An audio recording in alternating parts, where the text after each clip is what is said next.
काल सकाळी जो सीसीटीव्हीमध्ये जो आला होता बिबट आणि तो फॉर शुअर बिबट आहे, म्हणजे कोणताही AI जनरेटेड व्हिडिओ असण्याची शक्यता नाहीये.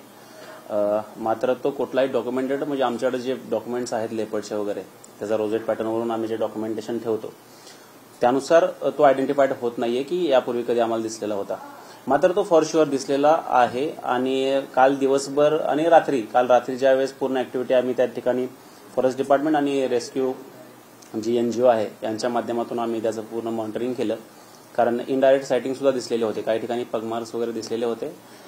मात्र बिबट आढळून आलं नाही. कारण जसं शांतता पसरते, म्हणजे इन जनरल लोक झोपी गेले किंवा गलबलाट बंद झाला, त्यानंतर बिबट खालच्या म्हणजे नदीच्या बाजूला जाण्याची शक्यता आहे. कारण रात्री पूर्णपणे आम्ही त्या ठिकाणी मॉनिटरिंग केलं. इव्हन ड्रोन वापरून आम्ही त्या ठिकाणी मॉनिटरिंग केलं. डॉग स्क्वॉड आणलेले होते. मात्र लेपर्ड आढळून आलेला नाहीये. त्यामुळे तो मानववस्तीपासून दूर गेल्याचं निदर्शनास येते. सर, तिकडे विमानतळावर सुद्धा एक बिबट्या वावर दिसला आणि आज बैठक होती. या बैठकीत काय झालं आणि हा जो आला होता तो कुठून आला असेल साधारण? तुमच्याकडे तर रेकॉर्ड दिसत नाही. बिबट लोहगाव परिसरात आणि विमानतळावर जो आपल्याला एप्रिल आणि मे महिन्याच्या काळात जो बिबट आपल्याला आढळून आला होता, तोच बिबट परत एकदा आपल्याला 19 तारखेच्या रात्री 2 वेळास एअरपोर्ट ऑथॉरिटीनं आम्हाला मेल केला आणि त्यात त्यांनी सांगितलं होतं की असा बिबट आहे. तर त्यानुसार आमचं मॉनिटरिंग सुरू आहे. कारण लोहगाव परिसरामध्ये जो आता बिबट आपल्याला आढळतो पूर्णपणे अडल्ट लेपर्ड आहे आणि तो बऱ्याच दिवसापासून तिथं स्थायी स्वरूपात आहे. म्हणजे स्वतःची त्यानं टेरिटरी बनवलेली आहे आणि त्याच्या टेरिटरीमधला एक भाग हा विमानतळाचा भाग येतोय. त्यामुळं तो एरिया थोडाफार काही कालावधीसाठी वापरत असतो. त्यानंतर आपण एअरपोर्ट ऑथॉरिटी आणि एअरफोर्स सोबत बऱ्याच दिवसापासून, म्हणजे forest department, rescue NGO, airport authority आणि एअरफोर्स या सगळ्यांच्या संयुक्त विद्यमानं आपण तिथं काम करतोय. मागच्या एप्रिल-मे पासून काम करतोय आणि त्यामध्ये आपल्याला बऱ्यापैकी यश मिळालेलं होतं. वेगवेगळे जे टनेल खाली होते ते टनेल देखील आता एअरफोर्सच्या माध्यमातून बंद करण्यात आलेले आहेत. नंतर आता हा बिबट्या आपल्याला जो दिसला तोच बिबट्या आहे हे आयडेंटिफाईड करण्याचा आम्ही प्रयत्न करतोय. मात्र आम्हाला शुअरिटी आहे की लेपर्ड तोच आहे. कारण त्याचा टेरिटोरियल एरिया जो आहे तो खूप मोठा आहे आणि तो परत एकदा आत आली शक्यता आहे आणि त्याचं मॉनिटरिंग आमचं सुरू आहे सध्या. आणि आता आम्ही तिथं, कारण लोहगाव गावाच्या बाजूला आम्ही ट्रॅप केज लावलेला होता त्याला पकडण्यासाठी आणि थोडाफार त्याला ही जाणीव आहे, लेपर्ड पूर्ण अडल्ट आहे, मॅच्युअर आहे आणि क्लेवर सुद्धा आहे की त्याला ह्या गोष्टी तो टाळतोय, केज वगैरे टाळतोय. त्यामुळे आम्ही बऱ्याचशा वेगवेगळ्या टॅक्टिक्स करण्याचा प्रयत्न करतोय आणि सध्या आता एअरपोर्टमध्ये जो लेपर्ड आलेला आहे तो निश्चितपणे त्याला मॉनिटर करण्याचं काम सुरू आहे. आणि आता आज आमची सभा म्हणण्यापेक्षा आम्ही फील्ड दौरा तिथं आयोजित केला होता. त्यामध्ये एअरफोर्सच्या वतीनं सिंग होते आणि मी स्वतः गेलेलो होतो.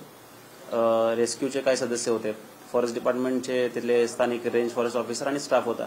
आम्ही तिथले पाहणी केली. काही ठिकाणी आम्ही कॅमेरा ट्रॅप ऑलरेडी डिप्लॉय केलेले आहेत.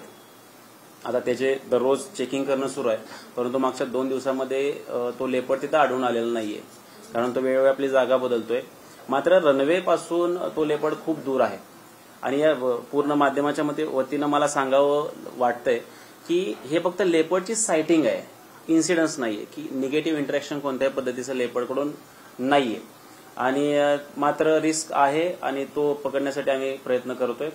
आणि मीटिंगमध्ये सुद्धा सध्याच्या सभा आता आमचा जो फील्ड दौरा झाला त्यामध्ये देखील आम्ही थोड्या नवीन टॅक्टिक्स वापरून काय करता येईल याबद्दल थोडी चर्चा केलेली आहे. नाही, पूर्णपणे थांबवलं नाहीये. आम्ही निगराणी त्याची करतोय. कारण जर तो आता तरी आपल्याला आढळून आलेला नाहीये, काल दिवसभरात कुठं त्याचं डायरेक्ट किंवा इनडायरेक्ट सायटिंग्स किंवा कुठल्या सीसीटीव्हीमध्ये कुठेही काय आढळून आलेलं नाहीये. त्यामुळे सर्च ऑपरेशन आपण थांबवणार नाहीये, कारण लोकांची लाईफ हीच ऍट टॉप आहे, प्रायोरिटीवर आहे. त्यामुळे आपण ते मॉनिटरिंग करणारच.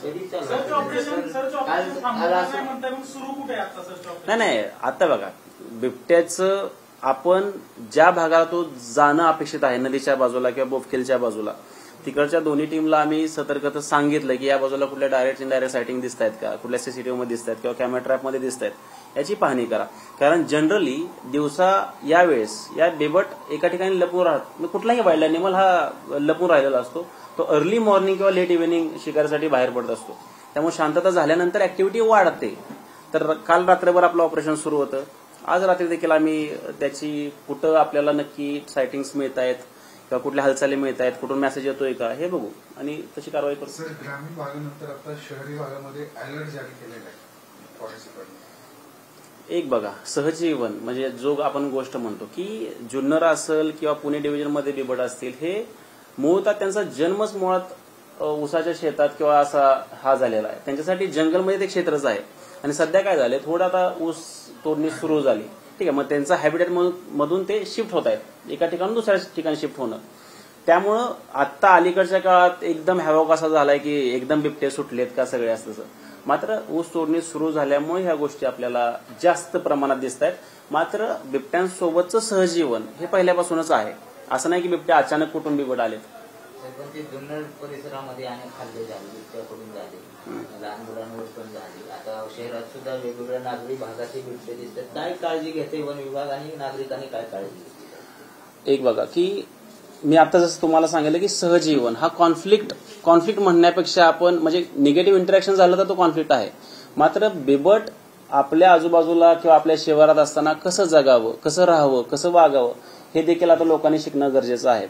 जसं मॅन टायगर कॉन्फ्लिक्ट हा विदर्भात जसा जास्त जाणवतो, मात्र तिथली लोक थोडी सूट झालेली आहेत टायगरशी, तसं देखील पुणे आणि आसपासच्या भागातील लोकांनी जागरूक होणं गरजेचं आहे. सकाळी म्हणजे विशेषतः ज्यावेळेस ऍक्टिव्हिटी जास्त असते त्यावेळेस अर्ली मॉर्निंग किंवा लेट इव्हिनिंग बाहेर पडणं किंवा लहान मुलांना एकटं सोडू नये. आसपासच्या घरात जिथं आपण काही लोक आता वस्त्यावर राहतात त्यांची गुरं देखील उघड्यावर आहेत, तर ती गुरं थोडी बंदिस्त ठिकाणी त्यांनी बांधली पाहिजेत. लहान मुलांना एकटं सोडणं अपेक्षित नाहीये आणि ग्रुपमधून जावं, कारण ह्या गोष्टींची काळजी प्रॅक्टिकली आता घेणं गरजेचं आहे, जेणेकरून हे जे अटॅक आहेत आपल्या लेपर्डचे अटॅक आपण टाळू शकतो. कारण लेपर्ड हा 4 पायाच्या प्राण्यावर अटॅक करण्यासाठी त्याला प्रशिक्षित, म्हणजे त्याचं इन जनरल नॅचरल बिहेवियर असतं. ज्यावेळेस आपण वाकलेल्या अवस्थेत असतो किंवा बसलेल्या अवस्थेत असतो, आय कॉन्टॅक्ट ज्यावेळेस येतो त्याच्या डोळ्यांशी, त्यावेळेस अशा व्यक्तीवर म्हणण्यापेक्षा प्राण्यावर त्याची अटॅक करण्याची शक्यता जास्त असते. त्यामुळं लहान मुलांवर तुम्ही बघा किंवा सकाळच्या वेळेस जे किंवा उघड्यावर शौचवलं जातील अशा वेळेस बसलेल्या अवस्थेत असल्यानंतरच अटॅक जास्त घडतात. त्यामुळे सर नॅचरल कोर्समध्ये नोव्हेंबर डिसेंबर ब्रीडिंग सीझन आहे. आपण जर कन्सिडर केला तर एप्रिलमध्ये जी एअरपोर्टकडनं जे आपल्याला मेल आला होता, तर पुन्हा एकदा नॅचरल ब्रीडिंग कोर्समध्येच परत एकदा सायटिंग्स तिथे दिसतात या बिबट्याच्या एअरपोर्ट एरियामध्ये? नाही, मला प्रश्न कळला नाही. ब्रीडिंग सीझन आहे सध्या, विंटर सीझन कन्सिडर होतोय, त्यामुळे शहरात येणाऱ्यांचं बिबट्याचं प्रमाण एक वाढ असं एक आपण नाही तसं ते कारण नाहीये त्याला, तसं ते कारण नाही म्हणजे नाही.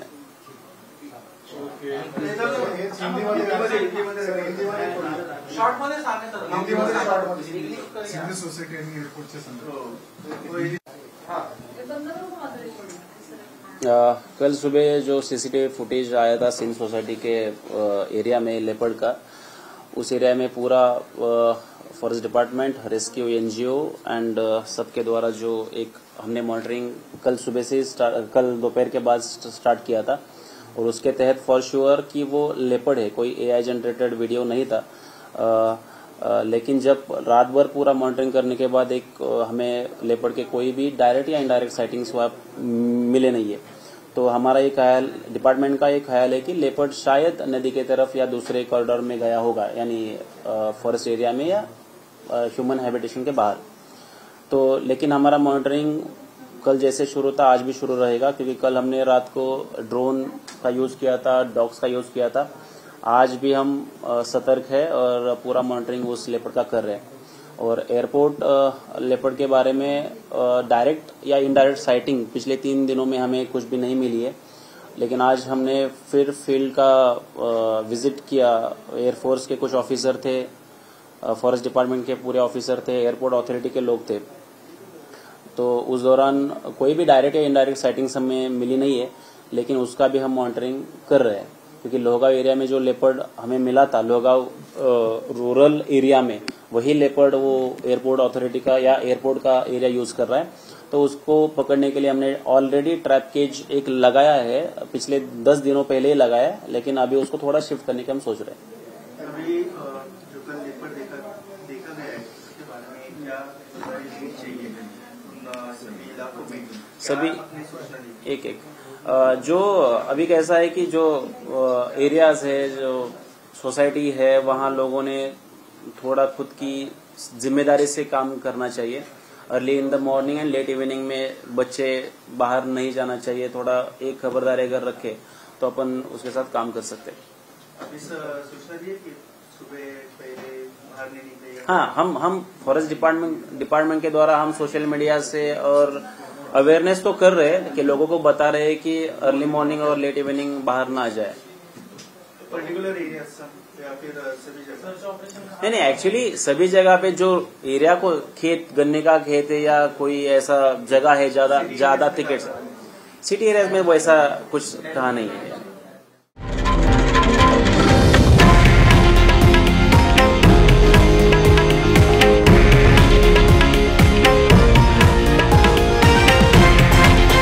हे आहे देशातील नंबर 1 न्यूज नेटवर्क आणि आपण पाहत आहात TV9 मराठी, एकमेव।